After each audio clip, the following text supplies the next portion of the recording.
Chapter 3 Failure and Frustration. कर्मण्येवाधिकारस्ते मा फलेषु कदाचन मा कर्मफलहेतुर्भू मा ते संगोस्तव कर्मणि. Bhagavad Gita chapter 2 verse 47. You have a right to perform your prescribed duties, but you are not entitled to the fruits of your action. Never consider yourself to be the cause of the results of your activities, nor be attached to the inaction. Jai Dev, Jai Mangal Murti. The sound of Ganesh Aarti being played at the entrance of Karnavati Club was enchanting. Every evening as this Aarti was performed, a divineness was diffused in the air. Parth had parked his bike outside the club and walked towards the entrance. While Aarti was being played, he felt the divine feeling and his hands folded in prayer. He prayed in front of the Lord Ganesh idol until the Aarti was concluded. He was nervous, but this was one of the evenings he looked forward to. Parth could never fathom that Mr. Krish would accept his request for an informal meeting outside his office. He had heard a lot about Krish, a well-known textiles and garments professional in Ahmedabad. He knew all about his operations in Ahmedabad and South India. Nilesh had informed him of Krish's hectic work and travel schedule due to the nature of his business. Knowing all that, he expected a likely denial when he asked Krish for some casual personal time outside of office hours. When Krish indeed accepted and agreed to meet without hesitation, Parth could not have asked for more. Parth once met Krish briefly at one of the textile seminars where Nilesh introduced them and they exchanged phone numbers too. In spite of it being a brief conversation, Parth felt at case and relaxed, unusual when meeting someone for the first time. Parth felt it was a sign of a strong connection. Despite his stature, Krish was quite approachable and made Parth feel at ease, almost as if they were friends for years. A few other people were present as well, with whom Parth attempted to strike up a conversation, but everything seemed formal, forced, and uneasy. That was the polar opposite of the profound connection he found with Krish. Following the meeting, he spoke with Krish on the phone and exchanged a few emails. He requested Krish for some contacts and references in Tirupur so that he could communicate with those people during his next trip to Tirupur and initiate some business discussions. Krish was kind enough to help him around. A few of those references responded well to Parth too, due to their relationship with and respect for Krish. They not only responded wonderfully, but they all had tremendous esteem for Krish as a person. Everyone spoke so highly of him that it elevated his image to another level in Parth's mind. The last couple of months were very challenging for Parth at work. In spite of all his hard work, traveling and meeting with clients, he was not able to generate any business. His sales targets were not even close to being acceptable to his superiors. Parth felt very strong frustration and fatigue for the last couple of weeks. He did not even feel like sharing his bottling frustration. He did not even like talking about it to anyone else, including Kalyani. The pressure of performance was mounting, and with each passing day of not delivering the results, the frustration was building up too. One evening, when he was reading one of the emails from Krish, it suddenly clicked to him. Why not talk to Krish about this matter and take his advice? At first, he was hesitant about whether Krish would accept his request or not, but he decided to give it a shot. Taking a deep breath, he mustered up the courage to reach out to Krish and ask for his advice and support. Much to his delight, it worked. Krish asked Parth to meet him at the Karnavati Club and let him know when he reached there. When Parth arrived at the location, he took out his phone and texted Krish. "Hi sir, I'm at the entrance of the Karnavati Club. Would you mind coming towards the security gate to authorize my guest entry into the club?" Karnavati Club was one of the most well-known and posh clubs amongst the residents of the western part of Ahmedabad. Spread across a vast area with restaurants, a sports arena, a jogging track, a big lawn, and all other amenities, it was a place for families and businessmen to kickstart their day and unwind at the end of the day. Krish was a member of the club and could be found there walking in the mornings and going to the gym in the evenings while he was in Ahmedabad. As soon as Krish received the text from Parth, he came to the entrance of the club and authorized entry for him.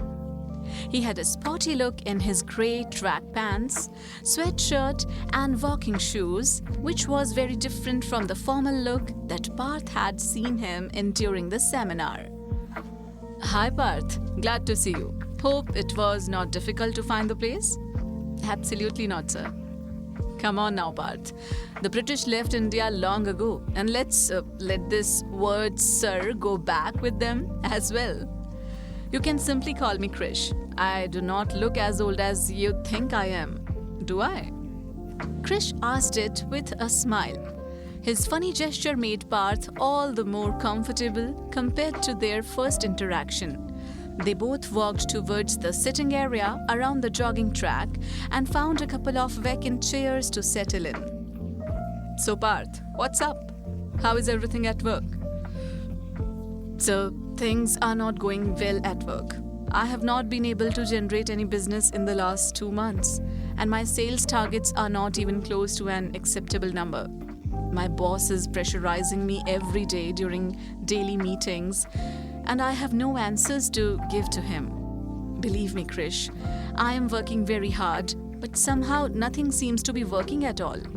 I'm feeling so frustrated about all these things that I have started doubting my own knowledge and ability. Parth's voice was almost choking emotionally. Krish handed him a glass of water from the table nearby. He could understand how Parth was feeling emotionally. Understanding the vulnerability that he could see in Parth, he felt it was not the right time to give him professional advice, but some psychological counseling rather. He thought that he had the right tools to help Parth come out of his emotional distress, and he was willing to help him in the best way he could. Krish had a deep understanding of the human mindset and psychology.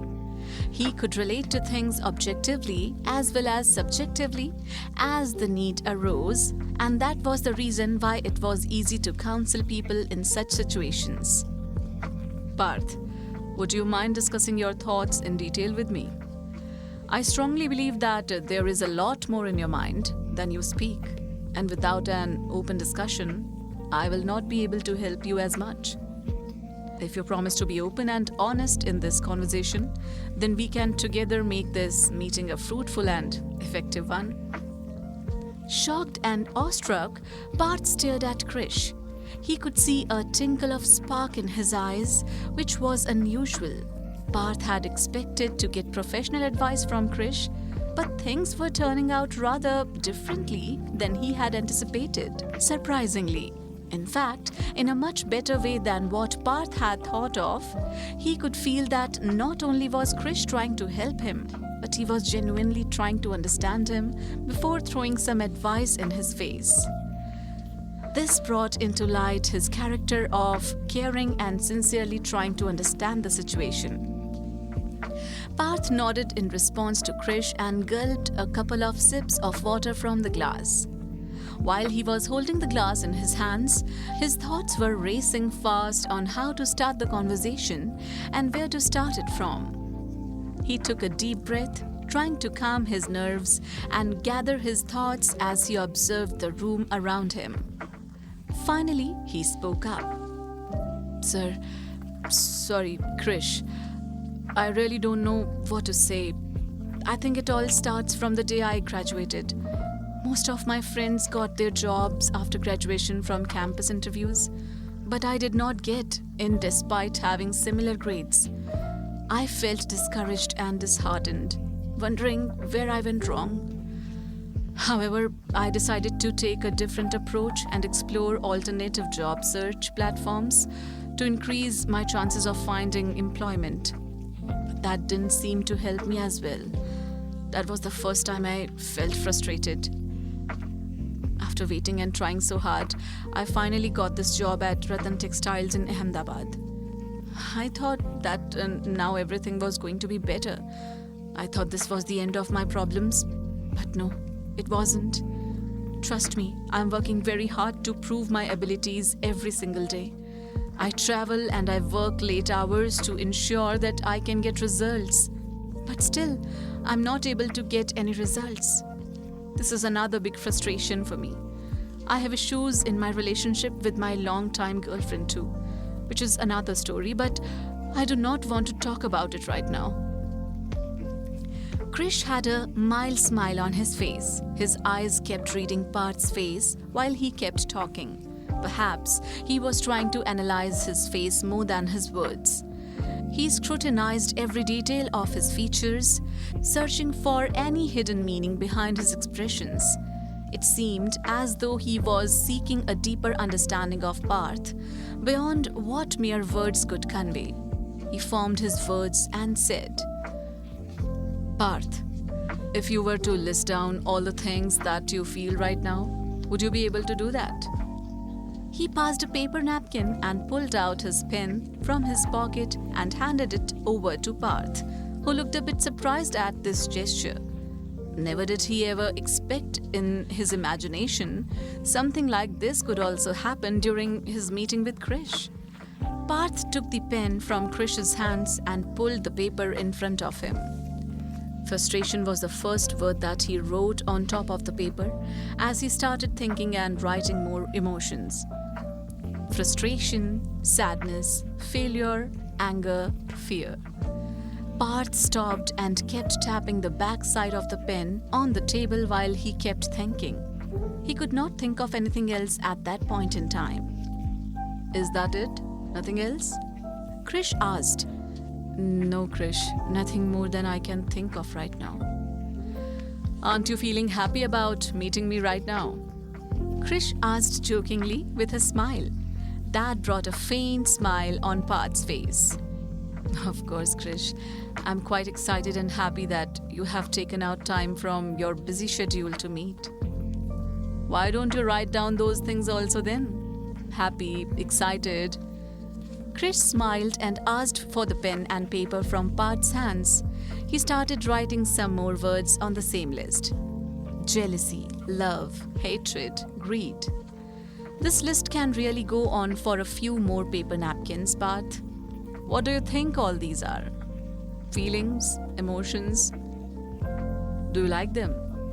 "I like the good ones, not the bad ones," said Parth. Krish smiled at how innocently Parth said this. He couldn't help but admire Parth's gesture and naive nature, which was a refreshing change from the cynicism he often encountered.